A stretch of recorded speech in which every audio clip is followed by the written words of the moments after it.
Muli po si Dr. Reynold Varela, isang psychologist, ang aking pagbati sa inyong lahat. Ang pagkakataong ito na maibahagi sa inyo ang aking advokasya na magbigay ng impormasyon upang lubos nating maunawaan ang kalagayan ng mental health condition o pamamaraan para ma-educate tayo, bigyan tayo ng sapat na literacy sa mga topics na may kinalaman sa mental health. Ngayon po ang aking nais bigyang pansin sa pagkakataong ito ay kung saan tayo po pwedeng humugot ng lakas ng loob.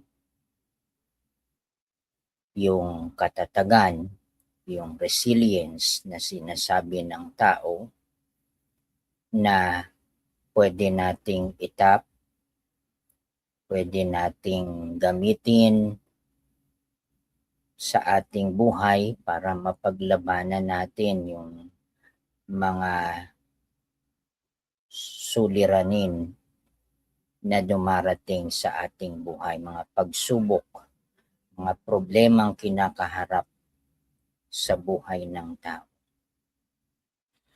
Kaya kung atin pong bibigyan ng konting pagtanaw itong lakas ng loob,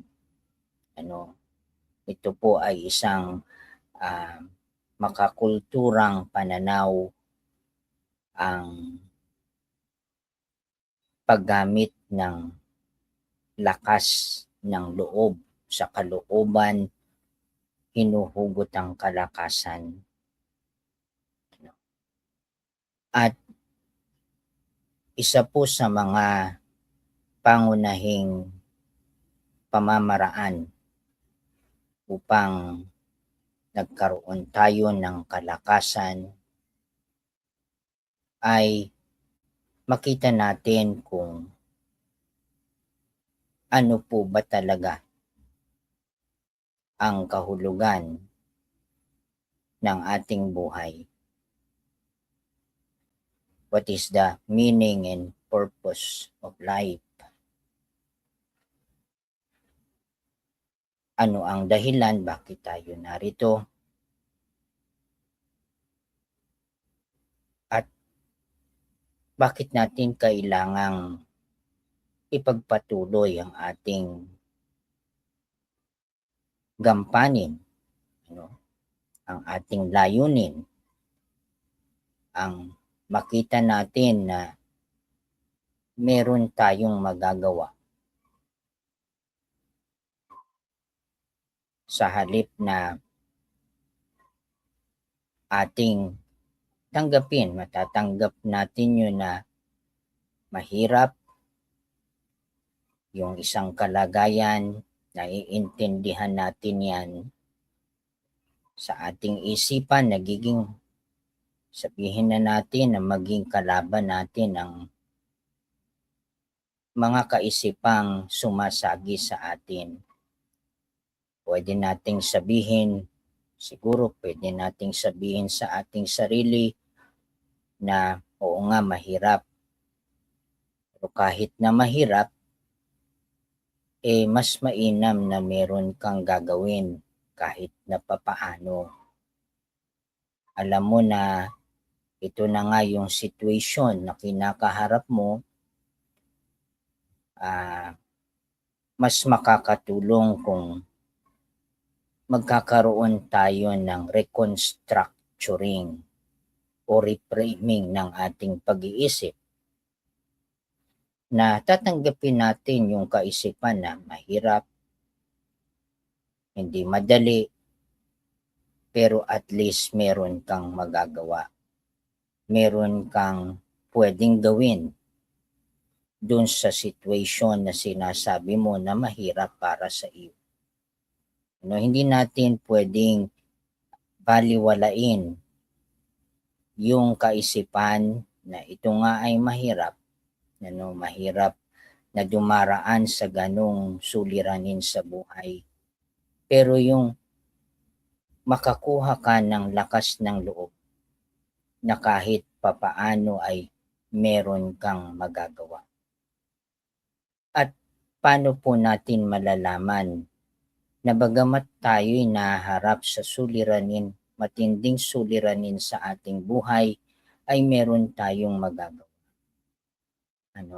Sa ating pakikipag-usap sa isang espesyalista, sa isang psychologist, ay ilalatag sa atin.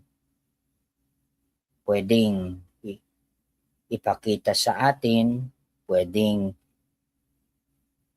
ikaw mismo ang makapag-provide ng mga alternatibong courses of action na pwede mong gawin sa ganong situation. Ang pakikipag-usap po sa isang psychotherapy, sa isang psychologist ay realistikong pamamaraan na hindi ka bibigyan ng false hope o isang pag-asang aasahan mo na madidisappoint ka lang sa bandang huli. Hindi po ganon. Ang pakikipag-usap natin sa isang psychologist ay isang realistikong pakikipag-usap na hindi kanya dadalin o bibigyan kanya ng pag-asa sa isang pag-asang hindi naman pwedeng mangyari. Sa pamamagitan po ng pakikipag-usap natin sa kanya at sa inyong dalawa, kayo'y magkaroon ng insight in a collaborative way, makita po yung mga option na pwede nating gawin. Matimbang natin ang mga advantages and disadvantages kung gagawin natin ng isang option at makapamili tayo ng pinaka the best option. Gaya po ng sinabi natin kayo po ang magpapasya. Pagka nakita natin yung mga option na ito ayon dun sa ating pakikipag-usap sa isang psychologist, malinawan tayo. Na bagamat tatanggapin natin sa ating sarili, mahirap ang ating sitwasyon. Mahirap yung suliranin na ating kinakaharap. Pero sa pamamagitan ng pakikipag-usap natin sa Kanya, unti-unti tayong naliliwanagan. Tatanggapin natin at masasabi natin sa ating sarili, oo, mahirap nga ito. Natanggap ko ang suliraning ito. Pero kahit na mahirap, may pwede pa pala akong magawa. May magagawa ako. Kahit kaunti. Kahit paunti-unti. Mabawasan. Kahit paunti-unti na gagawin ko yan, ay mababawasan yung bigat ng aking dinadala. Bukod pa po doon, ang kaya ng nasabi natin, hugutin natin yung kalakasan sa atin, yung ating strength, yung ating kalakasan sa pamamagitan ng mga spiritual na bagay na pwede nating panghugutan. Yung ating mga religious practices na pwede nating gamitin, religious coping na pwede nating gamitin. Ano po ito? Yung pwede tayo ay lubos na nalilito. Pwede tayong pumasok sa simbahan. Pwede tayong manalangin. Pwede nating kausapin ng isang pastor, isang pare, isang ministro ng ating sinasampalatayan ng relihiyon, makadaragdag para tayo'y mabigyan ng konting espiritual na direksyon sa ating buhay. Maging sa ating pananalangin. Tayo'y manalangin. Ito'y mga espiritual na bagay, mga religious activities na pwede nating gawin, na pwede nating panghugutan ng lakas. Ang kailangan lang natin ay affirmation. Na meron tayong magagawa. Yung ating sinasabi na bahala na ang may kapal. Ay pagsasabi natin sa kulturang Pilipino na hindi totally na ating ina-abandon ang ating responsibilidad. Yung ating human agency, nasa tao ang gawa, nasa Diyos ang awa. Ito ay ating sinasampalatayanan. Nasa Diyos ang awa, nasa tao ang gawa. Tayo'y may magagawa sa ating mga suliranin sa buhay. At higit pa po dyan ay huwag nating kakalimutan na tayo'y humuhugot ng pag-asa sa paniniwalang hindi tayo nag-iisa. Tayo bilang sa ating kultura, bilang mga Pilipino, napakahalaga ng pagdamay, ang suporta na nanggagaling sa ating pamilya.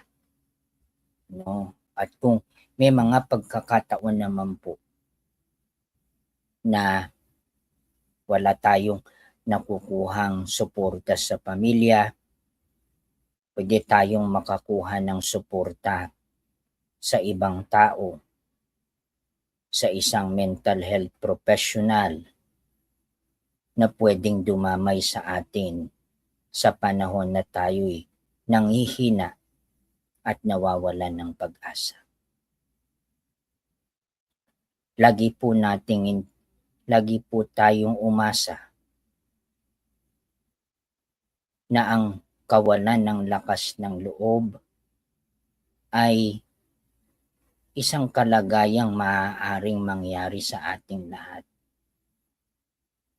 At kung mayroon lang sanang makapagsabi sa atin, makapagbigay sa atin ng liwanag, ay pwede nating magamit yun upang muli tayong magkaroon ng lakas ng loob at pag-asa sa ating buhay. Muli po ito si Dr. Reynold P. Barela na nagpapaalala sa inyo na huwag po tayong mawawalan ng pag-asa. Tayo po ay mahalaga at hindi tayo nag-iisa. Maraming salamat.